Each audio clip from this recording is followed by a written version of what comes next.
Hello, my amazing students. Today, you're going to learn how to understand fast English and how to speak just like a native speaker. Welcome back to JForrest English. Of course, I'm Jennifer. Now let's get started. Here's how this lesson will work. I'm going to say a sentence 3 times at a natural fast pace, and you need to write down exactly what you hear in the comments. And the examples are going to go from beginner A1 to more advanced C2. So let's see if you can complete this whole lesson. Our first listening exercise, I'll say it 3 times. Thanks for your help, you rock. Thanks for your help, you rock. Thanks for your help, you rock. Did you get this one? I said, thanks for your help, you rock. Very easy, right? At a natural pace, native speakers, we reduce sound. So for becomes fur, thanks for. Your becomes your, thanks for your. Thanks for your help, your help. Thanks for your help. Now let's review a common mistake that I hear beginner students make and sometimes even advanced students. You can say thank you or thanks. You cannot say thanks you or thank. And notice in our example, we have thanks for your help. Thanks for your help. What is your help? This is a noun. So we have thanks for plus noun. You can also use thanks for plus gerund because for is a preposition. So what would thanks for your help be in the gerund form? Do you know? Thanks for helping me. Thanks for your help. Thanks for helping me. And you rock, this is a very natural way to say you're great, you're awesome. I use this in the comment section to reply to your lovely comments all the time. But don't say you are rock. It is not to be rock, it is to rock. You rock, you're awesome, you're really great, you rock. Put that in the comments. You rock, you rock. Thanks for your help. Thanks for helping me. Thanks, Billy. You rock. You rock. Thanks, honey. Are you enjoying this lesson? If you are, then I want to tell you about the Finally Fluent Academy. This is my premium training program where we study native English speakers from TV, the movies, YouTube, and the news so you can improve your listening skills of fast English, expand your vocabulary with natural expressions, and learn advanced grammar easily. Plus, you'll have me as your personal coach. You can look in the description for the link to learn more, or you can go to my website and click on Finally Fluent Academy. Now let's continue with our lesson. Let's try this again, a little more difficult. I'll say it 3 times. She's starting to rub off on you. She's starting to rub off on you. She's starting to rub off on you. Did you get this one? I said she's starting to rub off on you. She's is our contraction. She is, she's. She's starting to. So instead of to, you can use an unstressed to. She's starting to rub off. Because rub off is a phrasal verb, they go together. I can take that B sound and connect it to the next word, but I have to combine them together. I have to say them as one word. Rub off, boff, rub off, rub off. I can also take that on and add it together. So I'm saying those 3 words as one. Rub off on. So here I'm taking the F from off and I'm adding it to on. Fawn. Rub off on. Rub off on.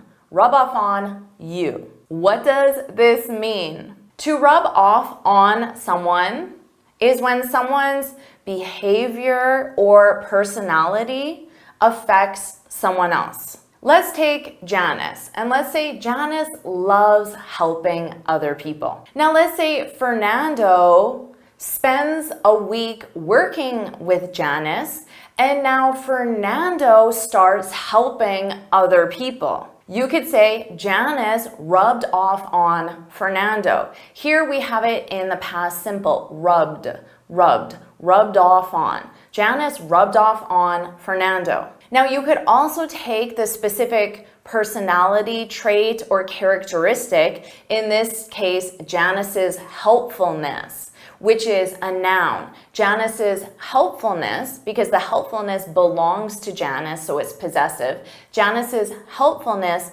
rubbed off on Fernando. So that specific character trait of Janice transferred to Fernando because they spent time together. Marcus is really rubbing off on you. Finally, I'm rubbing off on you. My deviousness has finally rubbed off on you. Let's try this again. I'll say it 3 times. He rubs me the wrong way. He rubs me the wrong way. He rubs me the wrong way. Did you get this one? I said, he rubs me the wrong way. Notice this expression uses the verb to rub, and our last expression used the verb to rub, but they have completely different meanings. And that's why this is a more advanced listening exercise, because maybe you understood the words, but you don't know what this means.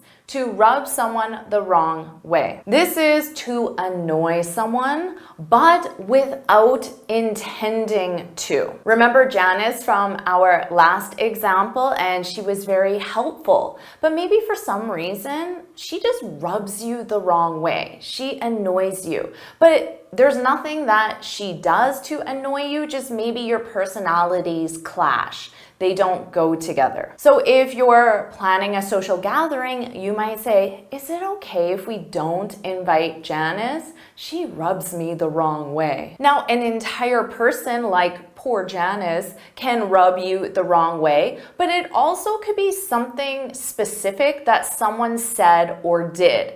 And overall, you like Janice, but just that one thing she said or did rubbed you the wrong way. For example, your comment just rubbed me the wrong way. So maybe she said something in a meeting that really annoyed you, but you know she did not intend to annoy you. So here, your comment, this is a noun. Your comment rubbed the past simple of the verb to rub, and notice that soft D, rubbed me. Rubbed me the wrong way. Wait, is it me? But do I rub you the wrong way? Not Jay. Guy rubs me the wrong way. She rubs everyone the wrong way, but Pop. Our final listening exercise, and the most advanced, I'll say it 3 times. I had a hunch he'd quit. I had a hunch he'd quit. I had a hunch he'd quit. Did you get this one? I said, I had a hunch he'd quit. Notice for pronunciation, I had a. So I combine had a together as one word. I had a hunch he'd quit. Now, did you hear that the he'd quit? Well, that D represents what word? Would. He would quit, he'd quit. He'd quit. Very difficult for students to hear. Native speakers understand it based on context and based on grammatical structure. It would sound awkward without it. So we know it's there even though we can't really hear it either. When you have a hunch is the noun, and then the verb that goes with it is have. So to have a hunch, this is when you think or predict that something is going to happen, but it isn't based on facts, it's based on your intuition, your feeling. So you could say, I have a hunch she'll accept our invitation. Now, if someone replies back and says, why? All you would say is, because I have a hunch.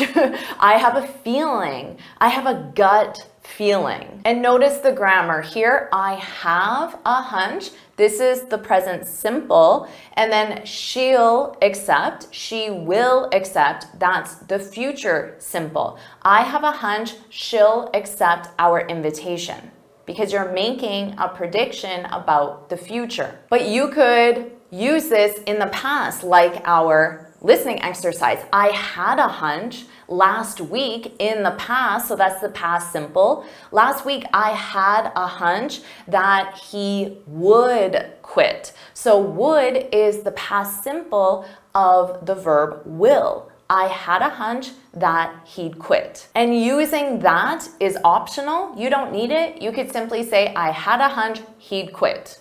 I had a hunch. Just a hunch.